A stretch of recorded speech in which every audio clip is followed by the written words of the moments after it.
கப்ப கழுவி கொடுத்த கப்புல தீட்டு இல்லை.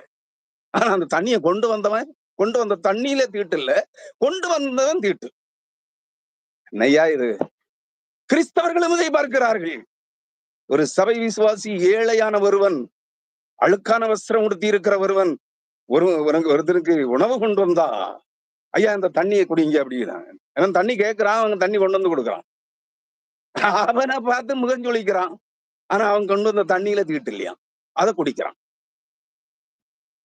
கிறிஸ்தவர்களே, இது என்ன நியாயம்? உங்களுக்கு ஒரு நியாயம், பிறருக்கு ஒரு நியாயமா? உன்னை பார்க்கிலும் அவன் பரிசுத்தன். மனதால் தீட்டுப்படவில்லை, உனக்கு கூலி வேலை செய்ய, அல்லது உனக்கு அடிமையாக, நீ தாகத்துக்கு தான்னு கேட்டா அவன் உடனே தர்றான், உனக்கு சாப்பாடு போடுறான். அவனுடைய உடையை பார்க்கிறாய், அவனுடைய ஏழ்மையை பார்த்து அவனை கசிக்கிறாய், முகம் சுளிக்கிறாய். உனக்குள்ளே தீட்டு இருக்கிறது.